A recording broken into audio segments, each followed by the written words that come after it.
السلام عليكم ورحمة الله وبركاته.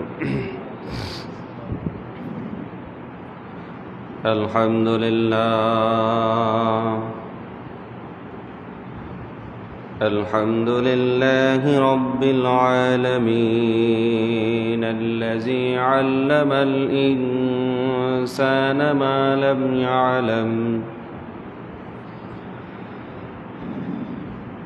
الصلاة والسلام على رسوله الكريم مدينة العلم،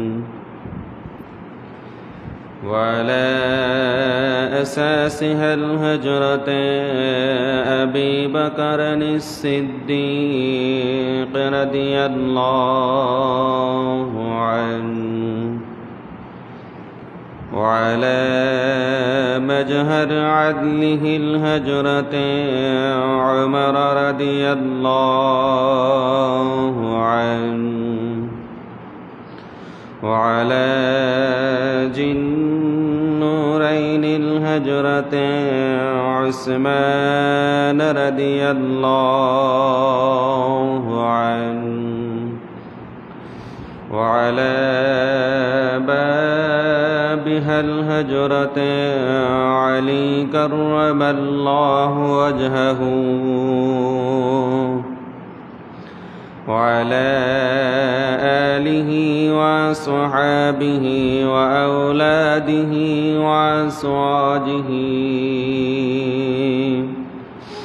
وذرياته وأهل بيته وأمته أجمعين برحمتك يا أرحم الراحمين. بسم الله الرحمن الرحيم.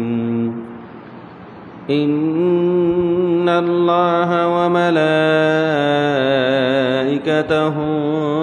يصلون على النبي يا أيها الذين آمنوا صلوا عليه وسلموا تسليما. اللهم سيدنا مولانا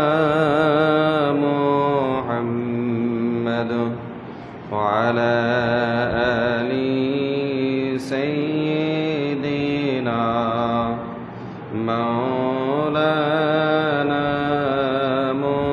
محمد. اللهم صل على مولانا محمد وعلى آل سيدنا مولانا محمد. اللهم صل على مولانا محمد وعلى آل سيدنا مولانا محمد.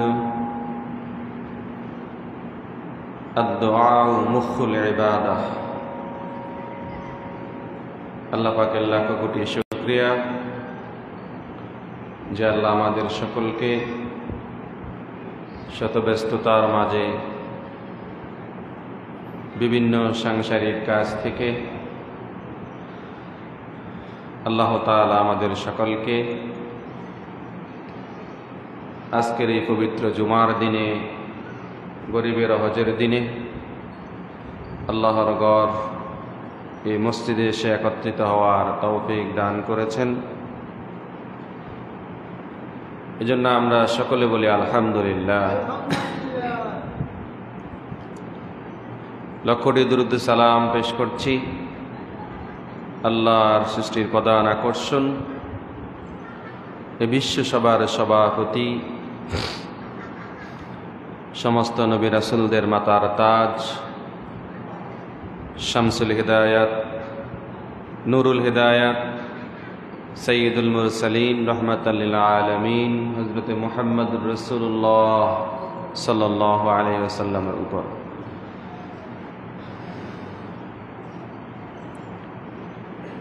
আমরা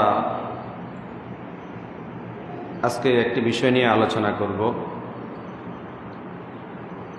যে বিষয়টি নিয়ে আলোচনা করব, আমাদের এক ভাই এই বিষয়টা নিয়ে আলোচনা করার জন্য অনুরোধ করেছেন, জানতে চেয়েছেন। সেটা হলো দোয়ার গুরুত্ব। দোয়ার গুরুত্ব, দোয়া তো আমরা সকলেই বুঝি। পবিত্র কোরআন এবং হাদিসের আলোকে দোয়ার গুরুত্ব কতটুকু, এবং এই দোয়াটার বিষয়ে আমরা অনেকে আবার দোয়া করতে যাই, এক একজনের কাছে একজন আবার দোয়া চাই না, যে আমার জন্য একটু দোয়া করি, বলি না এরকম। এই দোয়ার ভিতরে অনেক কিছু বিষয় আছে। তা আমরা ইনশাল্লাহ দোয়ার বিষয় নিয়ে একটু বিস্তারিত আলোচনা করব। আমরা প্রথমে জানব যে আমরা যে দোয়াটা বলি, এই দোয়া শব্দের অর্থটা কি। আর দোয়া বলি না আমরা, দোয়া শব্দের অর্থটা কি? দোয়া শব্দের অর্থ হলো কল্যাণ কামনা করা। কি করা? কল্যাণ কামনা করা। তো কল্যাণ কামনা করা, এটা কার কাছ থেকে কামনা করব? কার কাছ থেকে? আল্লাহর কাছ থেকে। তার মানে দোয়া শব্দের একটি অর্থ হলো কি করা? কল্যাণ কামনা করা। দোয়া শব্দের আরেকটি অর্থ হলো প্রার্থনা করা। কি করা? প্রার্থনা করা। কার কাছে? আল্লাহর কাছে। আল্লাহর কাছে কি করা? প্রার্থনা করা। এটাকে দোয়া বলে। কি বলে? দোয়া। আবার দোয়া শব্দের আরেকটি অর্থ হলো চাওয়া। আমরা কার কাছে চাই? আল্লাহর কাছে। আল্লাহর কাছে আমরা চাই না? তার মানে দোয়া শব্দের একটি অর্থ হলো কি? চাওয়া। আবার দোয়া শব্দের আরেকটি অর্থ হলো মিনতি করা, কাকুতি মিনতি। আল্লাহর কাছে চাই যে আমরা কি কাকুতি মিনতি করে চাই না? একবারে আল্লাহ তুমি আমাকে দাও, দিতেই হবে, আমার দোয়াটা কবুল করতে হবে। এই যে কাকুতি মিনতি করা, এটাকেও কি বলে? দোয়া বলে। দোয়া শব্দের আরেকটি অর্থ হলো সাহায্য চাওয়া। কি চাওয়া? সাহায্য চাওয়া। কার কাছে? আল্লাহর কাছে। আল্লাহর কাছে সাহায্য চাওয়া। তার মানে আমরা দোয়া শব্দের অর্থ জানলাম কল্যাণ কামনা করা, প্রার্থনা করা, কাকুতি মিনতি করা, চাওয়া, প্রার্থনা করা। এগুলি হলো কি? দোয়া। এটা হলো দোয়ার শাব্দিক অর্থ। দোয়ার আবেদনিক অর্থ, দোয়াটা আসলেই কি, দোয়া কাহাকে বলে, এর আবেদনিক অর্থ দিয়ে আমরা যদি দেখি, দোয়ার আবেদনিক অর্থ হলো আল্লাহ তাআলার কাছে একান্তভাবে কোনো কিছু চাওয়া। একান্তভাবে কি? কোনো কিছু চাওয়া। অথবা আল্লাহ তাআলার কাছে মুখাপেক্ষী হওয়া। কি হওয়া? মুখাপেক্ষী হওয়া। মুখাপেক্ষী হওয়াটাও আবেদনিক ভাষায় এটাকে কি বলে? দোয়া বলে। এবং দোয়া শব্দের আরেকটি আবেদনিক অর্থ হলো যে বান্দা আল্লাহ তাআলার কাছে কাকুতি মিনতি করে প্রার্থনা করা। বান্দা কার কাছে? আল্লাহর কাছে। আল্লাহর কাছে কাকুতি মিনতি করে কি করা? প্রার্থনা করা। আবার দোয়া শব্দের আরেকটি আবেদনিক অর্থ হলো বান্দা আল্লাহ তাআলার কাছে কল্যাণ কামনার জন্য প্রার্থনা করা। কল্যাণ কামনার জন্য কি করা? প্রার্থনা করা। আবার দোয়া শব্দের আবিধানিক অর্থ হলো বান্দা নিজেকে আল্লাহ তাআলার কাছে মুখাপেক্ষী করা। কি করা? মুখাপেক্ষী করা। এই মুখাপেক্ষী করে আল্লাহ তাআলার কাছে সাহায্য প্রার্থনা করা। কি করা? সাহায্য প্রার্থনা করা। এই হলো দোয়া। এটা কি? দোয়া শব্দের আবিধানিক পারিভাষিক তো বুঝছেন। দোয়া শব্দের আবিধানিক এবং পারিভাষিক শব্দ বিষয় হলো এগুলা। কথা ক্লিয়ার? তো এবার আসেন, এই দোয়াটা আসলেই কি? এই দোয়াটা হলো একটি ইবাদত। একটি কি? ইবাদত। আল্লাহ তাআলা পবিত্র কোরআন মাজিদে সূরা জারিয়াতের 56 নম্বর আয়াতে আল্লাহ তাআলা বলেছেন, ওয়ামা খালাকতুল জিন্না ওয়াল ইনসা ইল্লা লিয়াবুদুন। আমি জিন এবং ইনসানকে, জিন এবং ইনসানকে, জিন আছে না, জিন এবং ইনসানকে, ওয়ামা খালাকতুল জিন্না ওয়াল ইনসা, আমি জিন এবং ইনসানকে সৃষ্টি করেছি ইল্লা লিয়াবুদুন, আমার কিসের জন্য? ইবাদতের জন্য। কিসের জন্য? ইবাদতের জন্য। ইবাদতের জন্য আমি কি করেছি? জিন এবং ইনসানকে সৃষ্টি করেছি। তো এবার আসেন ইবাদত। যেহেতু আমরা বলেছি দোয়া শব্দটা একটি ইবাদত, তো এই ইবাদত বলতে আমরা আসলে কি বুঝি? কি? দোয়াটা তো একটা কি? ইবাদত। তো এই ইবাদত বলতে আসলেই কি? ইবাদত বলতে যে বিষয়টা বোঝায় সেটা হলো আল্লাহ তাআলা যে বিষয়ে আদেশ করেছেন। কি করেছেন? আদেশ করেছেন ইবাদতের ক্ষেত্রে। কিসের ক্ষেত্রে? ইবাদতের ক্ষেত্রে। যেমন নামাজ। নামাজ কি? ইবাদত। নামাজ একটা কি? ইবাদত। হজ করা। হজ কি? ইবাদত। যাকাত দেওয়া ইবাদত। রমজান মাসে রোজা রাখা কি? ইবাদত।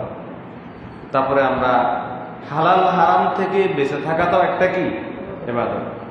তারপরে হালাল ভাবে ব্যবসা করা কি? ইবাদত। ওয়াহাল্লাল্লাহুল বাইআ ওয়া হারামার রিবা। আল্লাহ তাআলা ব্যবসাকে হালাল করেছেন। ব্যবসাকে কি করেছেন? হালাল করেছেন। এই হালাল ব্যবসাটা একটা কি? ইবাদত। এরপর আল্লাহ তাআলা বলতেছেন ওয়া হারামার রিবা, আর আল্লাহ তাআলা সুদকে হারাম করেছেন। কি হারাম করেছেন? সুদ চিনেন তো সবাই, এটা তো ব্যাখ্যা করার কোনো কিছু নেই। সুদ কি নাকি হালাল?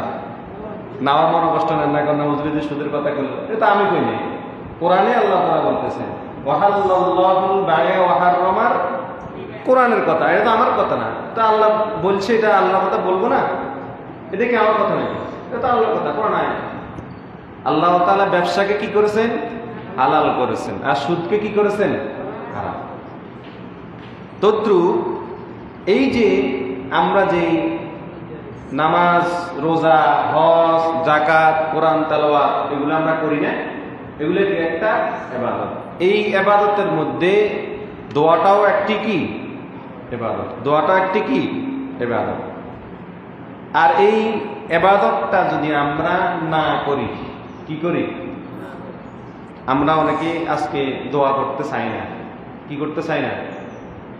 কিছু কিছু বাইরে আছে না, দোয়া করতে চাই না। যেমন আমরা ফরজ নামাজের পরে দোয়া করি না, কথা বলে না, ফরজ নামাজের পরে আমরা দোয়া করি না একত্রিত হয়ে, এটা একটু ইবাদত। এটা কি? ইবাদত। তো আমাদের কিছু কিছু বাইরা বলে যে ফরজ নামাজের পরে কি করা যাবে না? দোয়া করা। অথচ রাসূল সাল্লাল্লাহু আলাইহি সাল্লামের হাদিস এসেছে, তিরমিজি শরীফের হাদিস নাম্বার 3373 নম্বর হাদিস।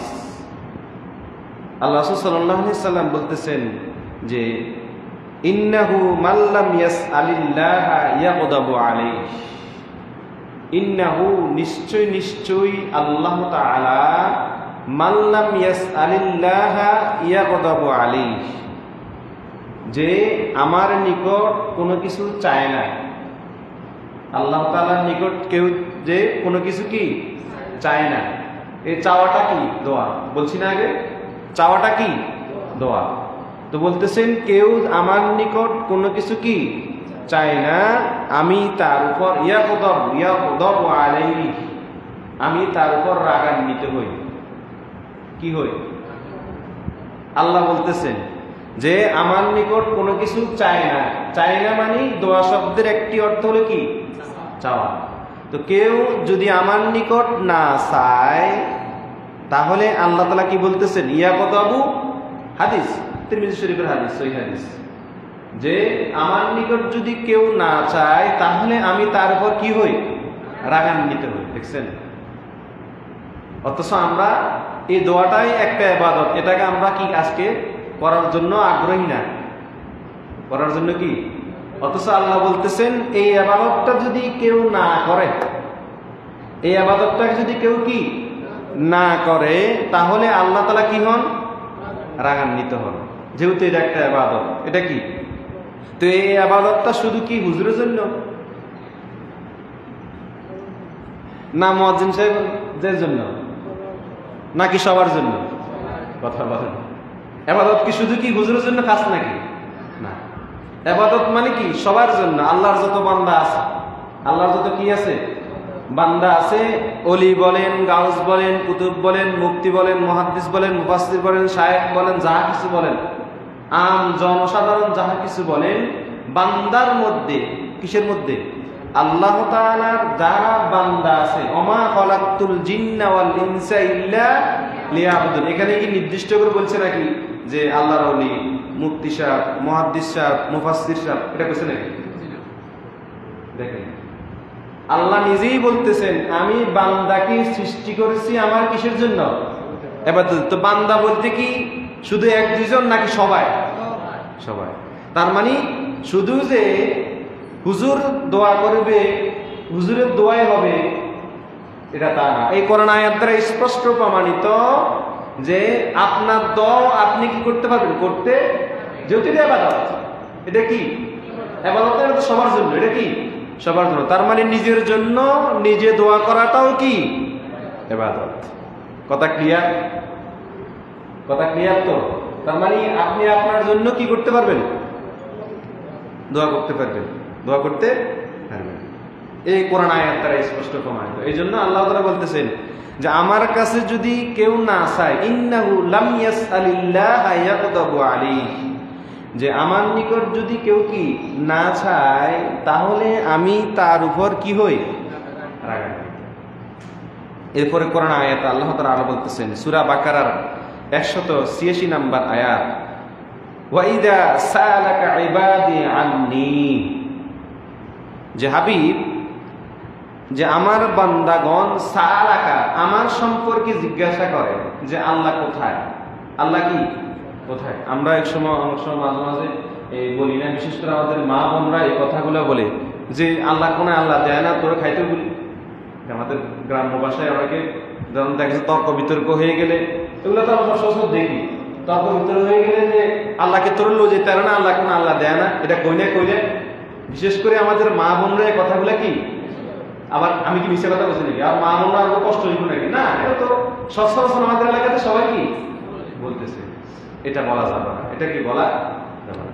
কোরআনে বলতেছেন ওয়াইজা সালাকা ইবাদি আন্নী, যে বান্দারা আমার সম্পর্কে জিজ্ঞাসা করে যে আল্লাহ কোথায়।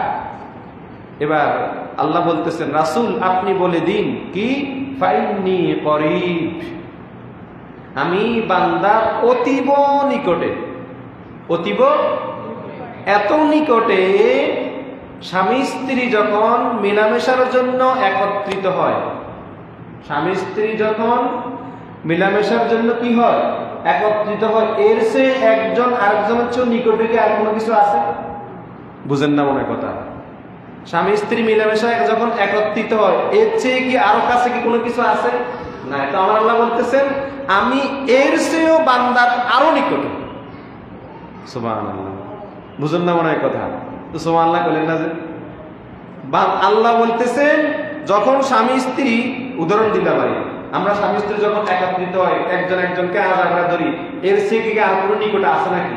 না। অথচ আমার আল্লাহ বলতেছেন যে ফাইন্নী করিব, আমি বান্দার এত নিকটে, স্বামী স্ত্রী যখন একত্রিত হয়, উদাহরণ বুঝাচ্ছি, এর চেয়ে আরো নিকটে।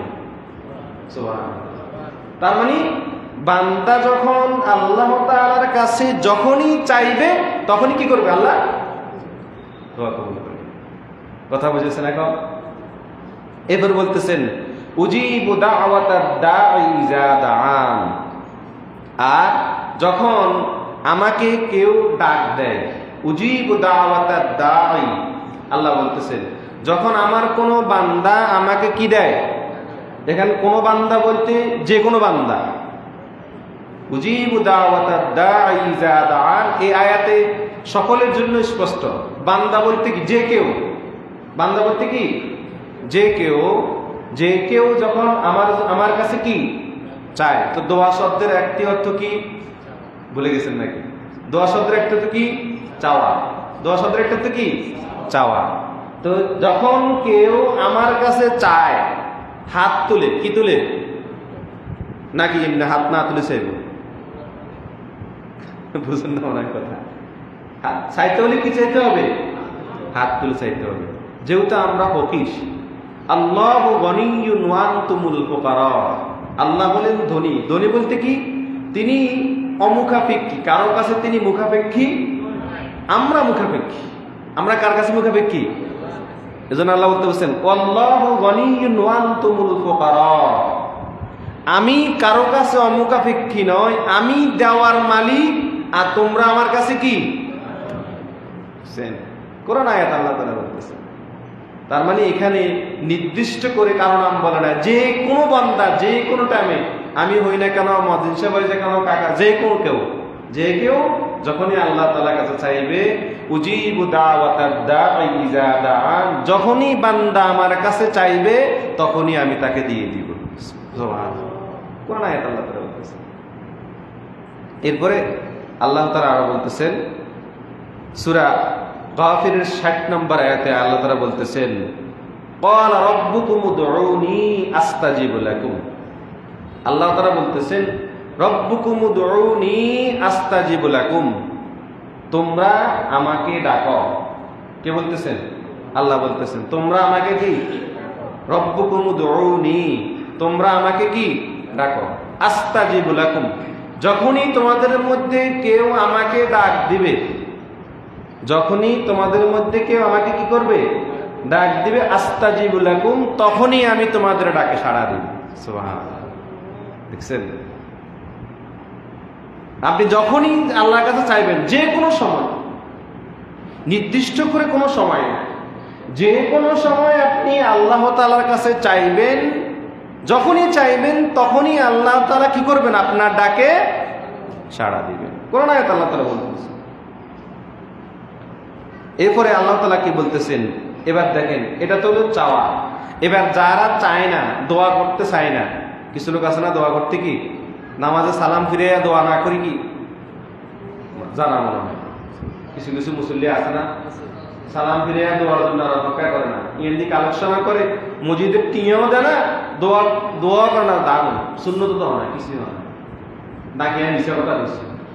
ইমাম সাহেব সালাম ইরানোর হবারে আমার মসজিদের লাগে 2-3 টিয়া দিব, এটাও তো নাই নাই, টিয়া দেয় ভালো কথা, টিয়া দিলি না, অত দোয়াটা করছ নাকি? আমি অযৌক্তিক কথা বলছি, যুক্তিসঙ্গত কথা না। দোয়াটা অন্তত করে, দোয়াটা কি? ইবাদত। দোয়া কি? ইবাদত না করতে আপত্তি কোথায়? এবার আল্লাহ তাআলা বলতেছেন যাহারা এই ইবাদত করতে চায় না, ইন্নাল্লাযীনা ইস্তাকবিরুনা আন ইবাদাতিহি, কোরআন আয়াত, যে যাহারা এই দোয়াটা, এই ইবাদতটা কি করতে চায় না, করতে চায় না, করে না, তাদের প্রতি আল্লাহ তাআলা কিন্তু বলছেন সায়াদখুলুনা জাহান্নামা দাখিরিন।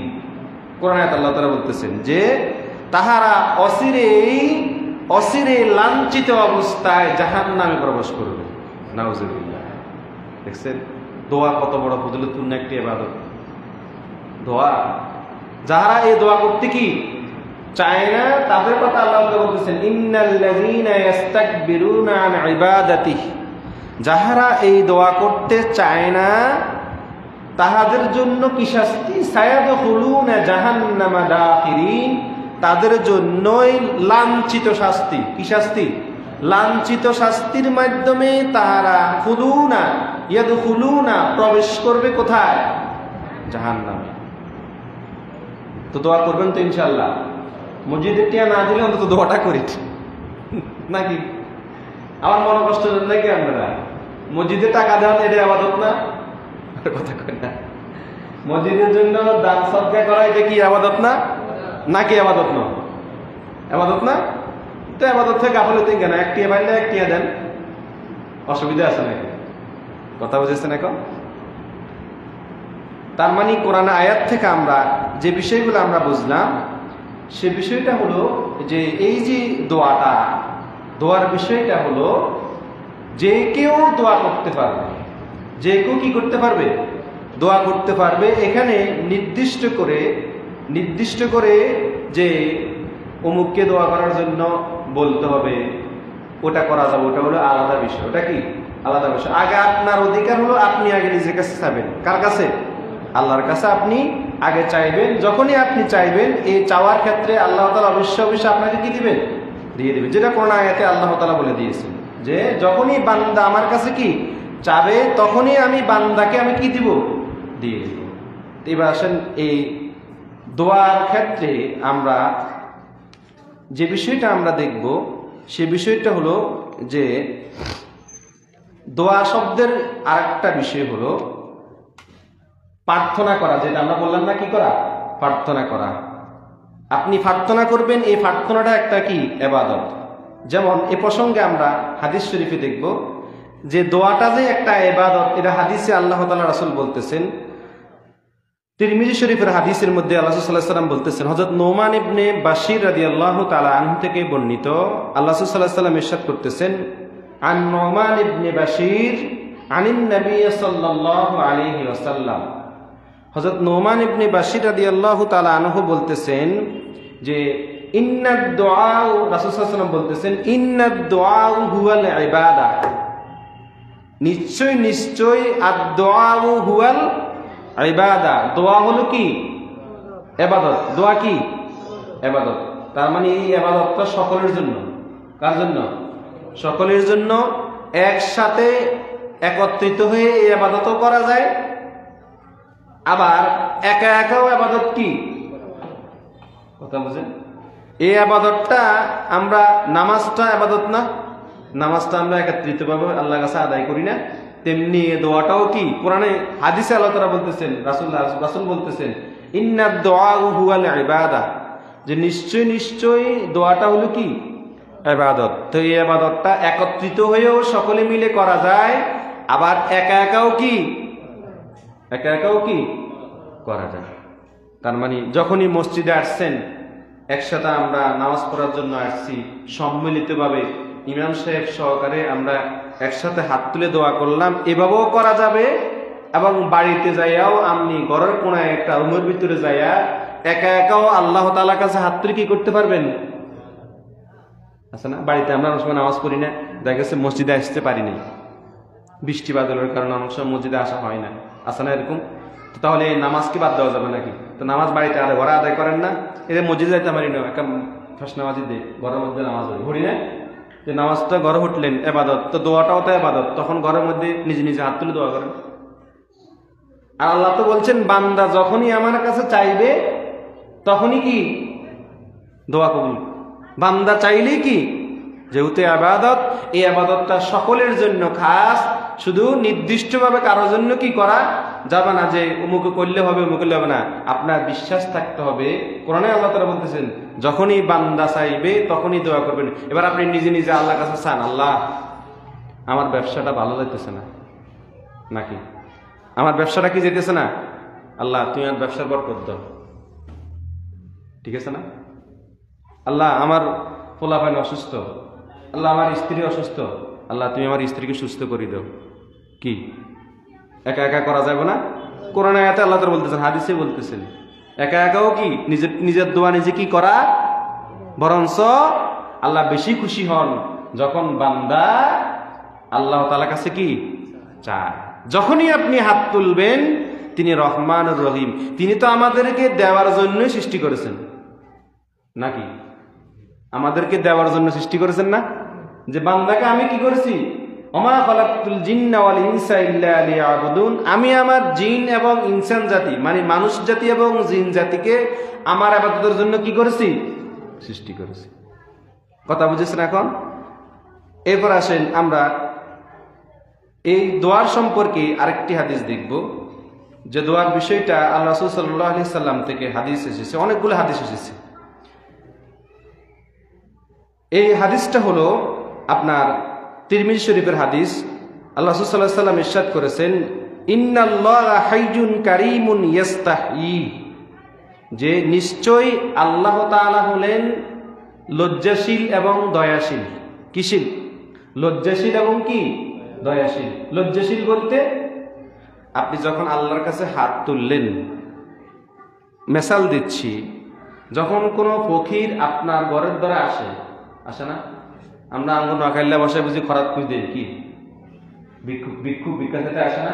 তো যখন কোনো ভিক্ষা রাস্তাঘাটে গেলেন, কোনো মা কোনো ভিক্ষুক আপনার কাছে কি হাত পাতে না, বাবা টাকা দেন না, বলে না এরকম চাই না?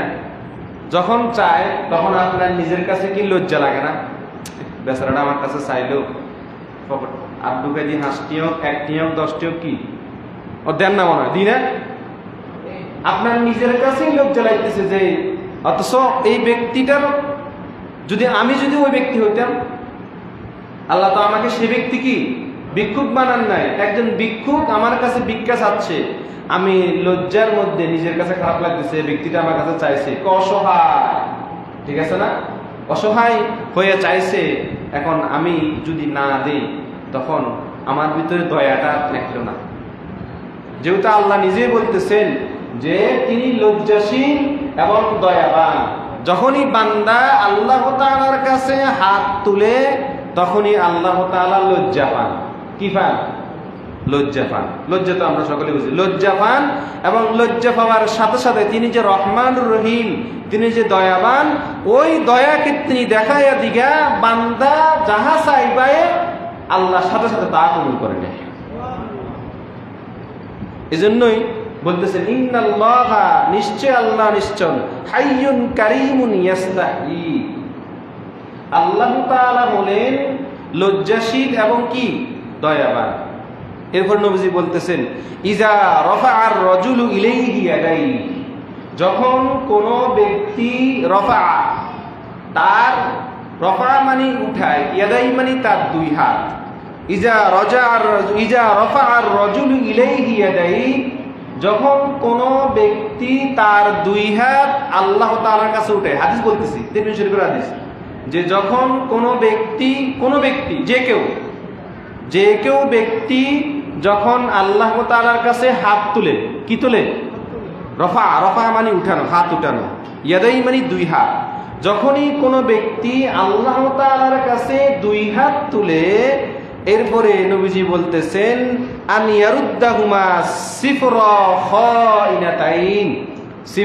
খাইবাতাইন, যে যখনই আল্লাহ তাআলার কাছে যখন বান্দা দুই হাত তুলে আন ইয়ারুদ্দাহুমা সিফরা খাইবাতাইন, তখনই আল্লাহ তাআলা লজ্জা পান এবং বান্দা ওই দুই হাতকে তখন তিনি খালি হাতে ফেরত দেন না। আপনি মনে করতেছেন যে আপনার দোয়া কবুল হয় না, কিন্তু দোয়া কবুল হয়েছে, বুঝুন না মনে কথা। আপনি বলতেছেন কি দোয়া করতেছি রে আল্লাহর কাছে, এত দোয়া করলাম, দোয়া তো কবুল হয় না। ঠিকই আপনার দোয়া কবুল হইতেছে, ঠিকই আপনার দোয়া কি কবুল হয়। দোয়া 3 ভাবে কবুল হয়। কয় ভাবে? 3 ভাবে। আপনি হয়তো বলবেন দূর আল্লাহর কাছে এত চাই, এত কান্দি গাড়ি, আর বোগায় যে এতদিন যাবো অত অসুস্থ, আল্লাহ তুই আর বড় বালা করে দিও, আল্লাহ তুই অনলাইনে বালা করে দিও, দোয়া করি না আল্লাহর কাছে, ইয়ার অনলাইনে ভালো না নাকি? এরকম আছে না অনেকের? কথা বলে না, আছে না? আল্লাহর কাছে তো চাই, আল্লাহ দোয়া কবুল করে না, এই কথা এভাবে বলা যাবে না। এইভাবে বলা কি আল্লাহ তো দোয়া কবুল করে। আপনি একটা জিনিস চাইলেন আল্লাহর কাছে, দোয়া 3 ভাবে কবুল হয়। এক ভাবে হলো যখনই বান্দা আল্লাহ তাআলার কাছে চাইবে, এই দোয়াটা আল্লাহ কি সবকিছু জানেন না? বান্দার ভালো মন্দ কি জানেন না? আপনি দেখতেছেন এই দোয়াটা আপনার কাছে ভালো, এই দোয়াটা আপনার কাছে কি ভালো, কিন্তু আল্লাহ দেখতেছেন এই দোয়াটা আপনার জন্য খারাপ। বুঝেন না মনে হয় কথা? আমরা অনেকে দোয়া করি না, আল্লাহ তুই অমুকের উপরে ঠাড়া হারা গজব ভালো, বদদোয়া দিনে অনেকের বদদোয়া দিনে, বদদোয়া দিবেন না, বদদোয়া দিবেন না। বদদোয়া দিলে বদদোয়া ওই ব্যক্তির গায়ে লাগে না। কোন বদদোয়া কারোর জন্য আপনি বদদোয়া করবেন, ওই বদদোয়া ওই ব্যক্তির জন্য কখনো কি কবুল হয় না। বদদোয়া দিবেন কেন? আপনার বদদোয়ার অধিকার আছে নাকি? কথা বলে না। আপনার কি বদদোয়া দেওয়ার অধিকার আছে? সেও বান্দা, আপনিও বান্দা। সে বান্দা না? যাকে আপনি বদদোয়া দিচ্ছেন সে আল্লাহর বান্দা না? তা আল্লাহ কি আপনাকে বদদোয়া দেওয়ার জন্য পাঠাইছে নাকি?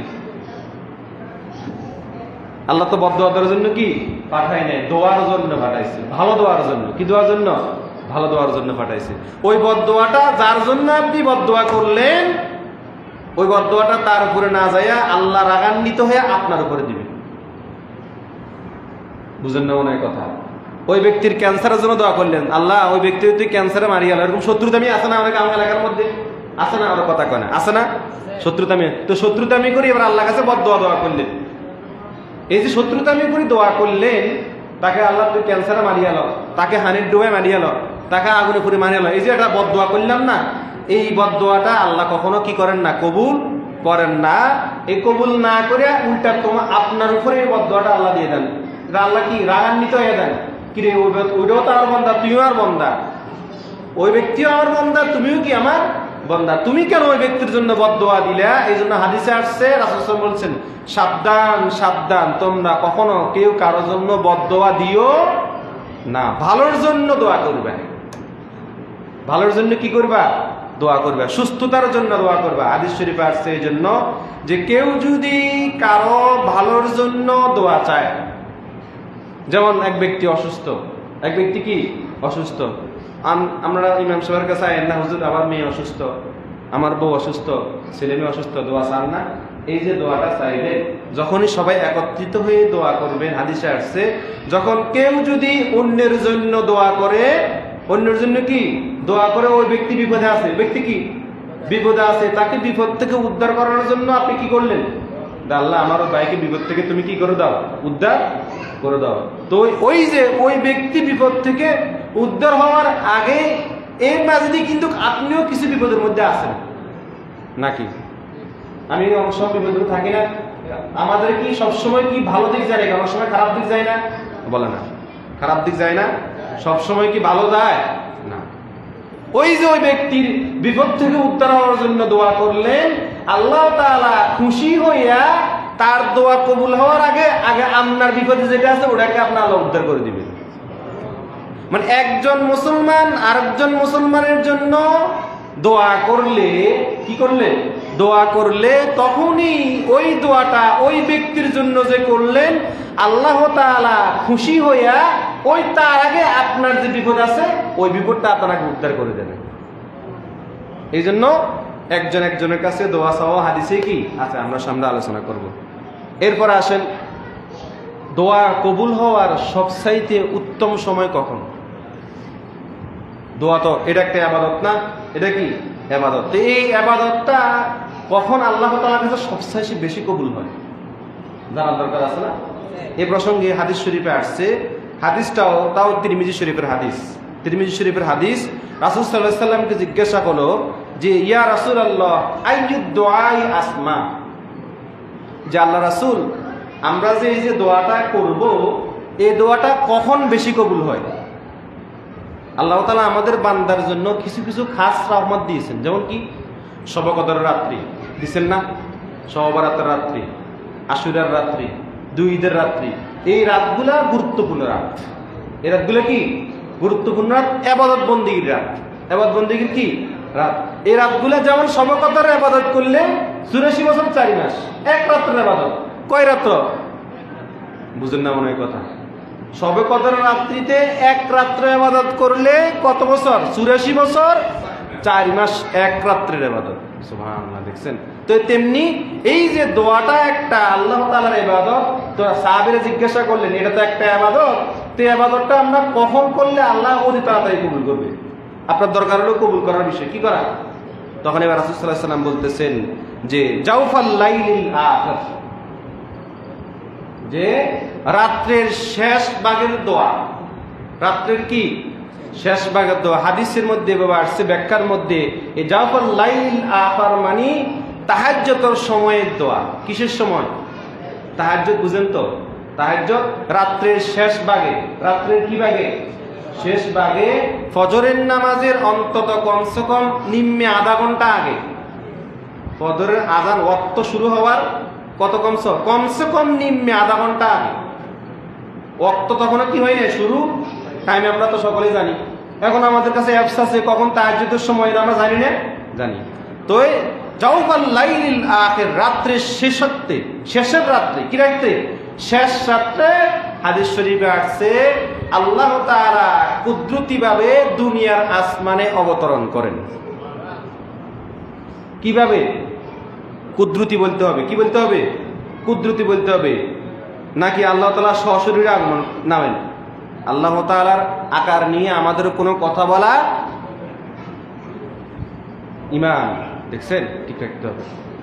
আপনি কেউ যদি মনে করেন যে আমাদের দেহের মতো আল্লাহ তাআলার আকার আছে, হ্যাঁ হাদিসে আছে, বুখারী শরীফের হাদিসে আছে, আমি বান্দার হাত হয়ে যায় যে হাত দিয়ে সে ধরে, আমি বান্দার কান হয়ে যায় যে কান দিয়ে সে শুনে, আমি বান্দার পা হয়ে যায়, বুখারী শরীফের সহিহ হাদিস, হাদিসে কুদসি, আমি বান্দার পা হয়ে যায় যে পা দিয়ে সে চলে, আমি বান্দার চোখ হয়ে যায় যে চোখ দিয়ে সে দেখে, আমি বান্দার মুখ হয়ে যায় যে মুখ দিয়ে সে কি বলে।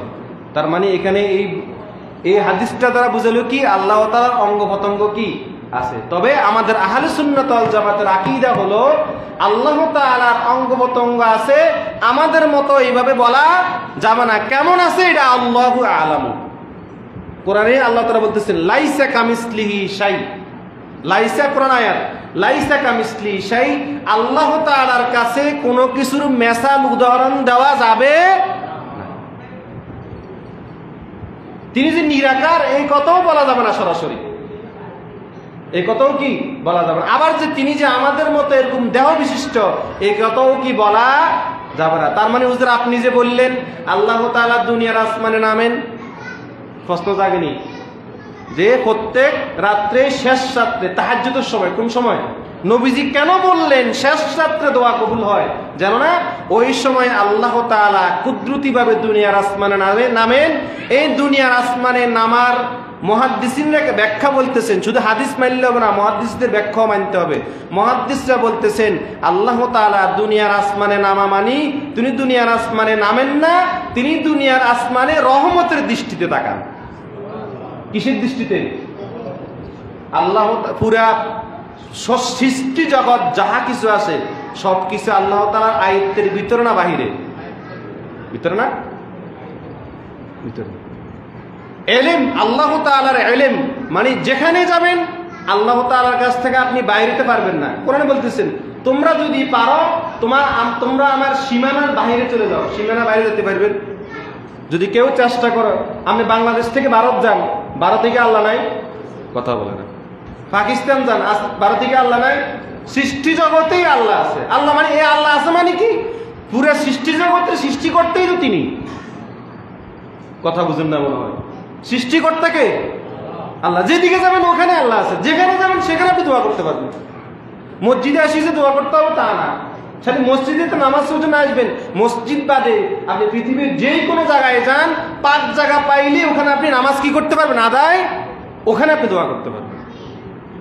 কথা বুঝেছেন? এখন এই জন্য রাসূল সাল্লাল্লাহু আলাইহি ওয়াসাল্লাম বলতেছেন জাওফাল লাইল আখির, আল্লাহ তাআলা সবচাইতে বেশি দোয়া কবুল করেন রাত্রির কি শেষ ভাগে তথা তাহাজ্জুদের সময়। কিসের সময়? তাহাজ্জুদের সময়। এই জন্য তাহাজ্জুদের সময়ে দোয়া কখনো মিস হয় না। আপনি যখন কোনো কিছু চাইবেন চেষ্টা করবেন তাহাজ্জুদ নামাজ সর্বনিম্ন 4 রাকাত। কয় রাকাত? 4 রাকাত পড়ে এবার আল্লাহ তাআলা যাবে। আল্লাহ, রাত্রে স্ত্রী ঘুমায়, বুকের স্বামী স্ত্রী, যে স্ত্রীকে জড়ায় ঘুমাইলেন, যে স্ত্রীও জানে না আপনি কি করতেছেন, ঘুমাইলে কি কোনো খোঁজখবর আছে? নাই। আপনার সাথের স্ত্রীও জানে না আপনি কি বিছানায় আছেন না নাই, আল্লাহ কেউ জানে না, শুধু আমি আর তুমি। আল্লাহ, তোমার আর আমার মধ্যে কোনো পর্দা নাই, আল্লাহ তুমি আমার দোয়াটা কবুল করো। এই জন্য রাসূল বলতেছেন রাত্রের শেষ ভাগে বান্দা যেই দোয়া করবে সেই দোয়াই কবুল হয়ে যাবে। ওখানে শেষ ভাগে যে আপনার হুজুরের কাছে দোয়া চাইবেন, নিজের দোয়া নিজে করবেন। কি নিজের দোয়া নিজে করবেন। এরপরে এই হলো শেষ ভাগের দোয়া, আল্লাহ তাআলা কবুল করেন। আরেকটা হলো দুবুরাস সালাতিল মাকতুবা, প্রত্যেক ফরজ নামাজের পরে। কোন নামাজের পরে? প্রত্যেক ফরজ নামাজের পরে আল্লাহ তাআলা কি করেন? দোয়া। ফাইজা ফারাগতা ফানসাব, কোরআন আয়াত সূরা আল-নাসর মধ্যে, ফাইজা ফারাগতা ফানসাব, যখনই তোমরা নামাজ থেকে ফারিগ হবে, ওয়াইলা রাব্বিকা ফারগাম, তখনই তোমরা আল্লাহ তাআলার কাছে দোয়ায় লিপ্ত হয়ে যাবে। তো নামাজের পরে সম্মিলিতভাবে মুসল্লিরা দোয়া করার কথা কোরআন আয়াত দ্বারাই তো প্রমাণিত, আর হাদিসে তো আছেই প্রত্যেক ফরজ নামাজের পরে কি হয়? দোয়া কবুল। কথা বুঝেছেন এখন? তার মানে এই দোয়াটা আপনি আপনার একা নিজের জন্য করতে পারবেন, অন্যের জন্য কি করতে পারবেন। কথা বুঝেছেন এখন? তার মানে বোঝা গেল নিজের জন্য আগে দোয়া করবেন। কার জন্য? নিজের জন্য দোয়া করবেন, অন্যের জন্য দোয়া চাইবেন। আর সবচাইতে ভালো উত্তম দোয়া হলো আপনার জন্য না চাইয়া অন্যের জন্য চাইবেন। আপনার জন্য না চাইয়া কার জন্য চাইবেন? অন্যের জন্য চাইবেন। ওই দোয়া তাড়াতাড়ি কবুল হইব। বান্দা আল্লাহ খুশি হয়ে কবুল না, এতে নিজের লাইছে না, আর কোনো চাইছে। কথা বোঝে না। নিজের জন্য কি চাই না, সে কার জন্য চাইছে? আরেকজন চাইছে, আমি তার দোয়াকে কবুল করে নিই। কথা বুঝেছেন এখন? এবার আসেন আমরা আরেকটি বিষয় দেখব, যে বিষয়টা হলো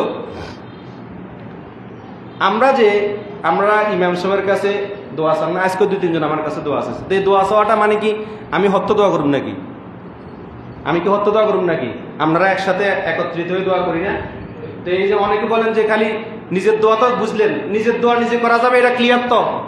এবার আসেন আমরা যে হুজুরদের কাছে দোয়া চাই, ভালো আল্লাহর ওলিদের কাছে, আলমদের কাছে তো দোয়া চাই না, হুজুর আল্লাহ একটু দোয়া করে, চাই না? এরকম চাই না? হুজুর আমার স্ত্রীকে বিপদে আছে, হাসপাতালে ভর্তি, হুজুর একখানা দোয়া করে, এরকম চাই না?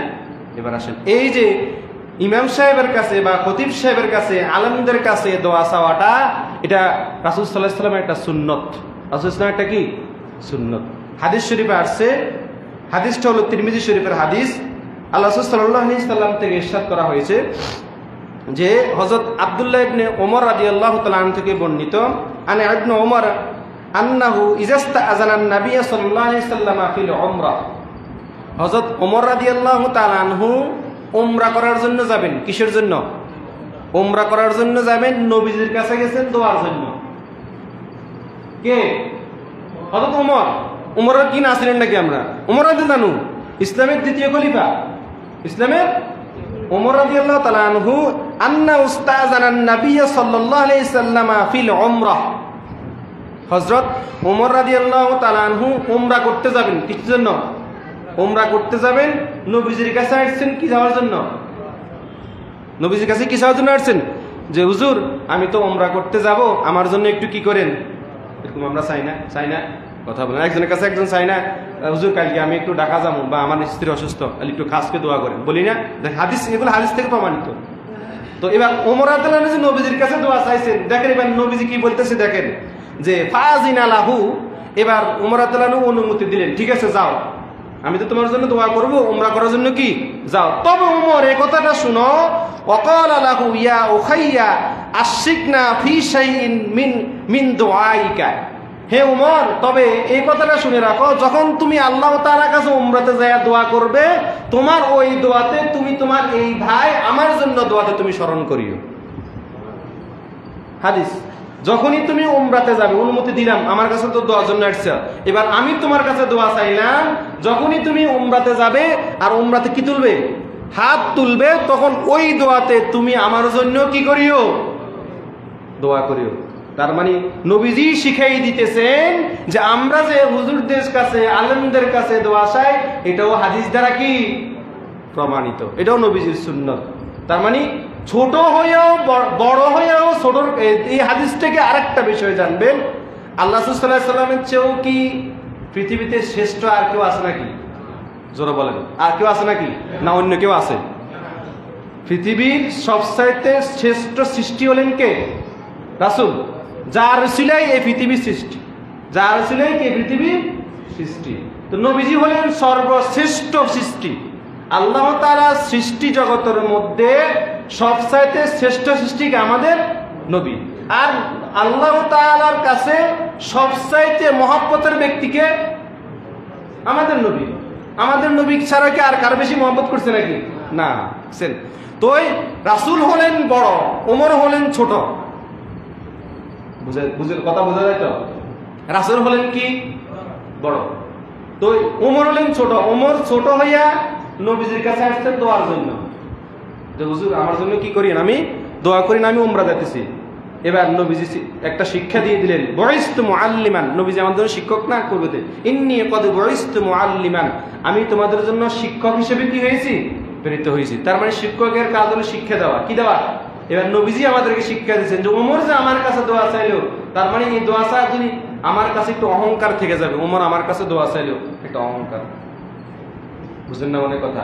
এরকম অনেক সময় আমাদের হুজুরদের কাছে, আমার হুজুর কথা করতেছি আর কি, যখন কোন মুসল্লি আমার কাছে দোয়া হুজুর কাছে দোয়া চায়, ধরেন আমার কাছে দোয়া ছিল, এই তো আমার কাছে দোয়া চাইছে, একটু অহংকার, মনে ভিত্তি অহংকার কি আসে না? অহংকার আসবে না?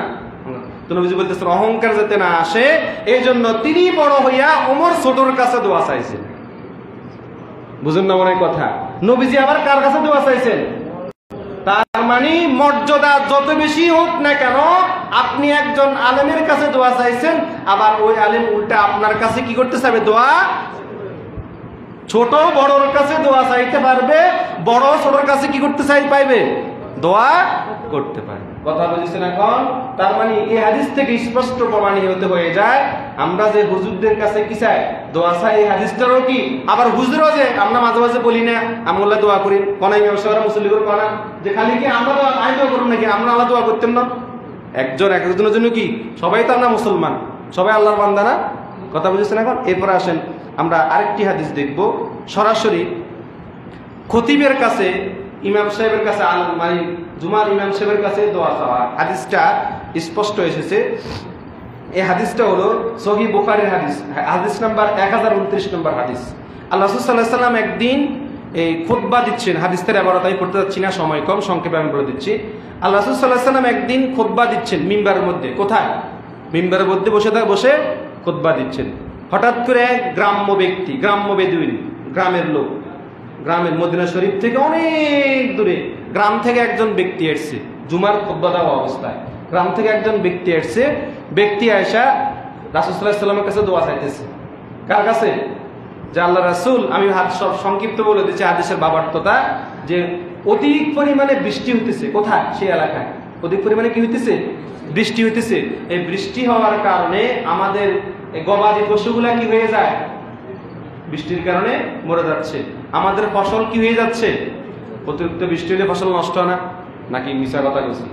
এই যে বন্যাটা এখন বর্তমানে চলতেছে, এখনো তো চলতেছে, বন্যার পানি তো এখন অনেক বেশি।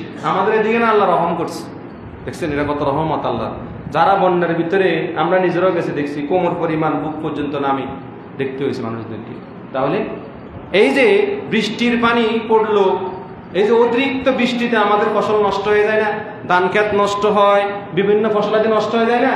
তো ওই ব্যক্তি বলতেছে হুজুর, যে অতিরিক্ত বৃষ্টির কারণে গবাদি পশুগুলা মরে যাচ্ছে, ধান ক্ষেত নষ্ট হয়ে যাচ্ছে, ফসলাদি নষ্ট হয়ে যাচ্ছে, আপনি একটু আমাদের জন্য দোয়া করেন।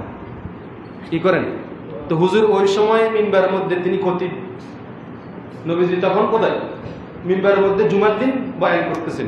তার মানে এই হাদিস থেকেও মুহাদ্দিসিনা করতে বলতেছে যে মুসল্লিরা যে খতিবের কাছে দোয়া চায়, এই হাদিস থেকেও কি প্রমাণিত। তো এবার আল্লাহ রাসূল সাল্লাল্লাহু আলাইহি ওয়াসাল্লাম দোয়া করতেছেন যে আল্লাহ, এবার নবীজি নিজেই দোয়া করলেন, দুই হাত তুলে এবার সকলকে নিয়ে একত্রে দোয়া করছেন।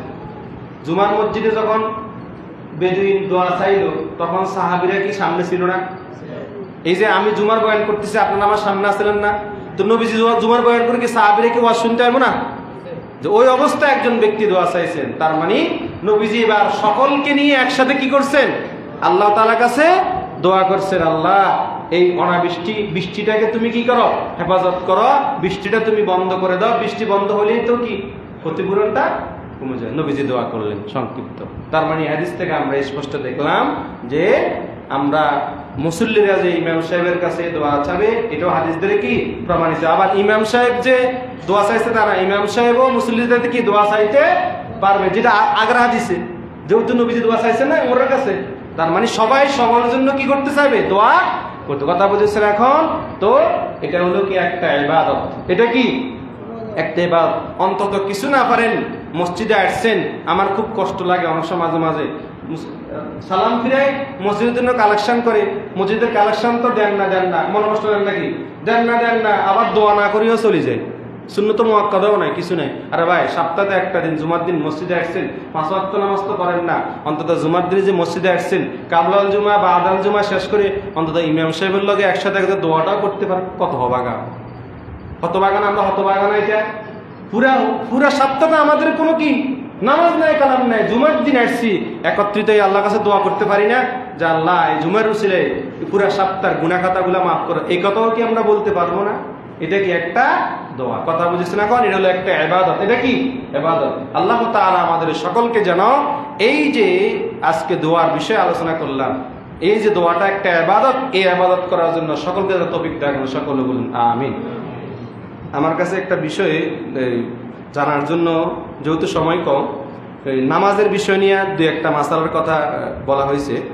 যেটা হলো কি, মুক্তাদি সানার পরে মুক্তাদির জন্য কি করণীয়। এরপরে আরেকটা বিষয় হলো রুকু থেকে সোজা হয়ে কি পড়তে হয়। এরপরে 2 সিজদার মাঝখানে বসিয়া কি পড়তে হয় এবং কতটুকু সময় থাকতে হয়। এখানে অনেকগুলা মাসালা, প্রায় 4 থেকে 5টা মাসালা। তো এই 4 থেকে 5টা মাসালা সংক্ষেপে বলতে গেলেও অনেক সময়। তো ইনশাল্লাহ যেহেতু আমাদের আলোচনা প্রথম থেকে নামাজ নিয়ে চলতেছে, তো আমি ইনশাল্লাহ পরবর্তীতে এটা বিস্তারিত হাদিস থেকে জানলে ভালো হবে না? সংক্ষিপ্ত থেকেও বিস্তারিত জানা, হাদিসে অনেক ব্যাখ্যা বিশ্লেষণ আছে। তো আমরা ইনশাল্লাহ পরবর্তীতে আমরা এই বিষয়টা, এটা আমাদের থাকবে, আমি আলোচনা করব। তবে সামনের জুমায় এটা করব না। কেন করব না বলে দিচ্ছি। সামনের জুমা থেকে রবিউল আউয়াল মাস শুরু। কি আউয়াল মাস? আরবি মাস, সফর মাস শেষ হয়ে সামনের জুমা থেকে কি হবে? রবিউল আউয়াল। তা আমরা সকলেই জানি এই রবিউল আউয়াল মাসটা হলো আমাদের নবীজির দুনিয়াতে আসার মাস। বুঝেন না মনে করা? রবিউল আউয়াল মাসে নবীজি দুনিয়াতে কি আসছেন। তো যেহেতু রবিউল আউয়াল মাসে নবীজি দুনিয়াতে আসছেন, তো ইনশাআল্লাহ আমরা এই পরবর্তী কয়েকটা জুমা পুরো রবিউল আউয়াল মাস, নবীজির দুনিয়াতে আসার বিষয়ে এবং রবিউল আউয়াল মাসের গুরুত্ব, রাসূল সাল্লাল্লাহু আলাইহি ওয়াসাল্লাম দুনিয়াতে আসছেন, এগুলো আমাদের জানার দরকার আছে না? জন্ম বৃত্তান্ত, কখন আসছেন না আসছেন, কি আসে বিষয়গুলো অনেক হাদিস বিস্তারিত আলোচনা আছে। তবে ইনশাআল্লাহ ওই রবিউল আউয়াল মাসটা পুরোটা আমরা নবীজিকে নিয়ে কি করব? আলোচনা করব। এর পরবর্তীতে এটা আমার কাছে থাকবে। তবে ইনশাআল্লাহ আমি আল্লাহ যদি হায়াতে বাঁচায় রাখি, কোনো আলোচনা বাদ যাবে না। কথা বুঝেছেন এখন?